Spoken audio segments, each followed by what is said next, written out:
Hey Gemini, welcome to your quantum reading. This is for Gemini Sun, Moon, or Rising. As always, welcome to my cross-watchers. Cross-watcher, you could be dealing with a Gemini. The message could be for you. Feel free to take it however it resonates with you and your situation. Keep in mind that these are general and timeless readings. If you guys are wanting to check out any of my services, my website is linked down below in the description box. Ooh. Oh, interesting. Yes, my website is down below. You can check it out. Also, I'm rolling out a quantum masterclass course, so you guys can register if you would like to. That's also located on my website. Just make sure you differentiate between email subscription on my website and between actually registering for the class. You have to click on the tab at the top that's for the masterclass, okay, and register there. And I know there's a glitch there. I can't help it. I'm trying to get it internally fixed, but to be honest, it doesn't matter because there's more details that are going to roll out. So don't worry about the confirmation that it gives you, because there's a lot of stuff that's going to change in transition. You guys can also follow me on Instagram if you want to. That's also located down below. Just post more random crazy things on quantum physics over there. And thank you guys so much for liking, subscribing. Thanks for all the ways you've supported the channel. And let's dive in. Okay. I don't know why that. Okay. And I am going to take this because for some reason that popped in. All right, Gem. Oh, what? This is very random. Very practical. All right, let's begin. Let's start at the beginning. Cancer just had this card. You two have the sincerity card. And then you've got this diamond shape, which it's a specific kind of archetype. I've dove into this before. All of these shapes that come out, they're like these symbolic meanings for archetypal things that are going on with inside of you. So, okay, Gem. So, are you ready for the...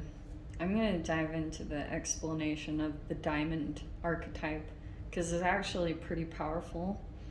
And I'm going to say this specifically. This might not seem like much, but it's actually pretty deep. It's a realization about the self. It's a symbol of the self. It's the nuclear center, the self, and it also appears as a crystal. The crystal often symbolically stands for the union of extreme opposites of matter and spirit. So these two opposite sides, which is kind of fascinating to me that it came out in your reading, Gemini, because Gemini is always the twins. That's the symbolic energy. And there could be that something that's powerfully coming in is this reflection between like two aspects of yourself.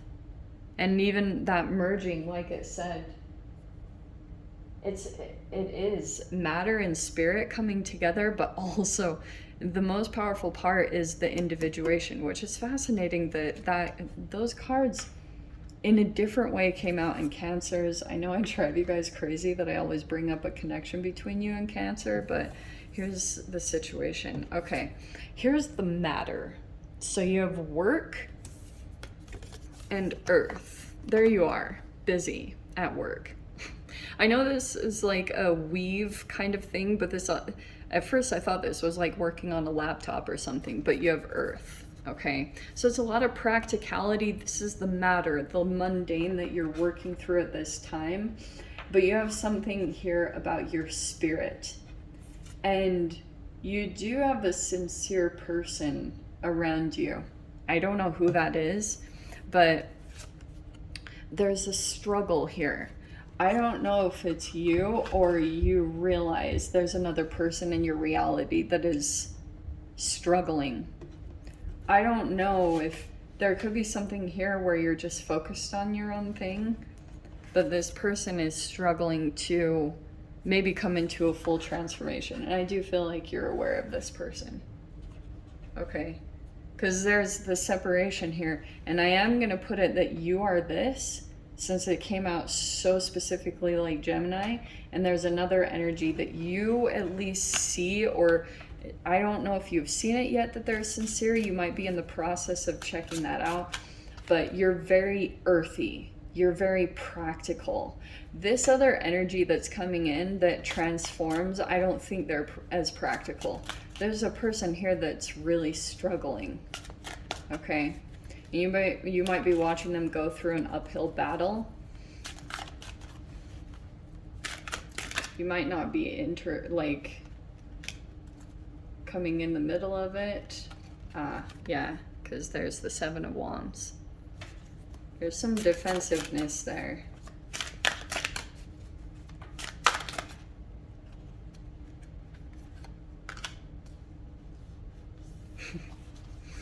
Okay. You ready for this? All right. This is the same combination, which is crazy. I just get this sense, a connection between the two. And some of you guys have some rigidity. This is Taurus energy, but normally I would say wisdom, the Hierophant with the High Priestess. But since it's coming out as far as these archetypes, there could be something here that you're interacting with another person that's very psychic or intuitive. There is a bit of a struggle between the two.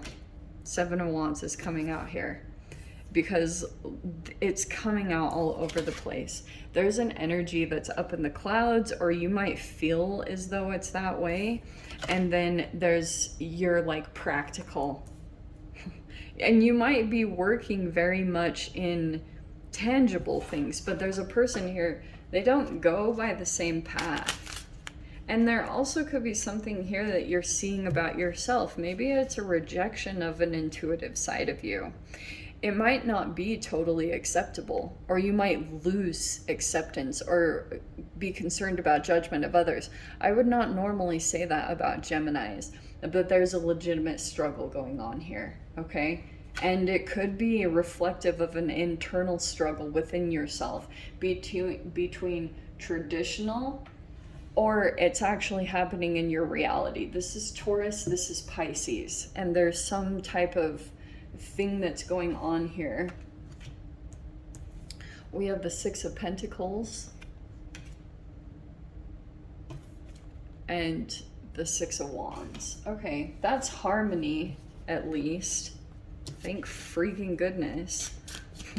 So, moving into a place of harmony, balance. Look, and even more six. There's a 666 pattern. I know that has a negative connotation. I don't see it that way. Actually, for those of you that know numerology, 6 is a very powerful number. The only negative side of a 6 is that they lack a backbone. But the 6s are generally nurturers. They are like therapists. They're counselors and supportive energies. They have a lot of it's a feminine number, 6s. So some of you guys maybe your name numerology equals out to a 6, or you have a life path of 6. So it's a very attractive number. In fact, for those of you, I know this is like gonna go off on a tangent, but like Beyonce has a completely balanced name. I believe her life path is a 3. I could be wrong on that. I wrote it down somewhere. I can't remember. It's in another book of mine. But her first name is a 6 and her last name is a 9. And that was so crazy to me because, like I said, she's in the 369 energy. That I know for sure. And it's pretty powerful when that combination comes together. Or I think her life path is an 8. Because I'm pretty sure I had the same numbers as her, and that blew me away. It was a 6, 9, 8. Anyway, so there's a significance to that. I'm just going to throw it out there. And we have the 9 of Cups, which is really beautiful. That could be like wish fulfillment. You have your wish in some way. Oh, dude.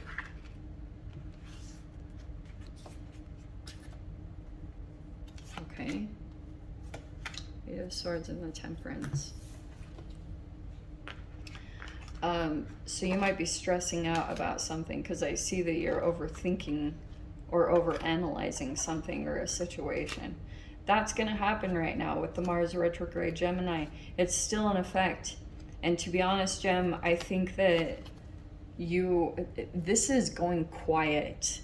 The High Priestess is, I would say during this time, is probably a good idea to do that because this energy is a little bit volatile. And that Seven of Wands could be an energy or situation where you want to defend, but I would almost even be cautious of that. It's not to say that you can't stand your ground. I'm not saying for you to be a doormat or get walked all over, but if you're internally going through some kind of struggle here, I do see it like you're trying to climb up some kind of process, and you have to also juggle your transformation at the same time. And I do feel like you have a person in your environment that is sincere. Okay, I don't know why that's so significant, but you've got some kind of energy here that you've got to work with the tangible, like the mundane or the things you have work and earth. So this is kind of the emphasis here. Some of you guys, there could be an interesting thing going on between like work life and then your spirituality. And there's something kind of a fascinating dynamic that's happening here. That's why I thought this was very interesting that this is popping out, like the difference between either a hierarchical system that you are in some way connected to. It's either a family system or a work environment. Something about it is conflicting with your spirituality. I'm just gonna say it straight up. That's the thing that's going on here. And I'm also going to say this too, Gem. Be cautious or aware of becoming so, because the spiritual part of you continues to call you, but that voice gets smaller the more that another energy becomes more powerful or potent over that.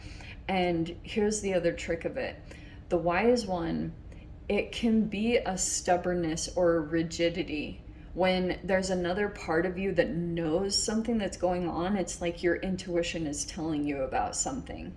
And it could be something here where your spirit is calling you, but you're kind of, in your life, you're more in an illusion in some aspect. I'm gonna say it straight up. This can be procrastination, but the Seven of Cups is kind of like you've fallen in love with an illusion of a person rather than the reality, which is kind of fascinating because you're so realistic.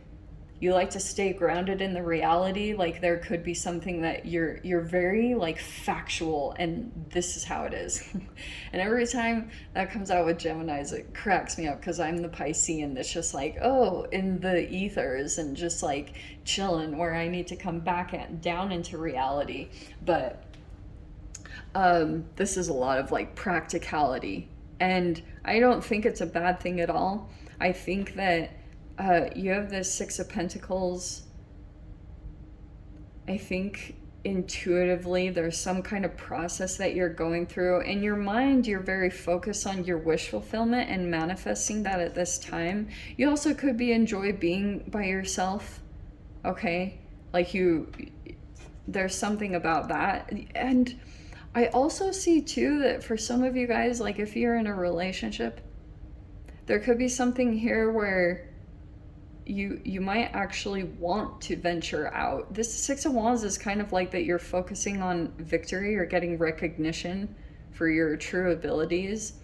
And there's a past situation that might arise with the Six of Cups. So it feels like to me, someone's going to come back around from the past, and there could be an energy here of a person that's receiving a lot of attention, and it might be making you think about doing something different for yourself or transforming into a different version of yourself.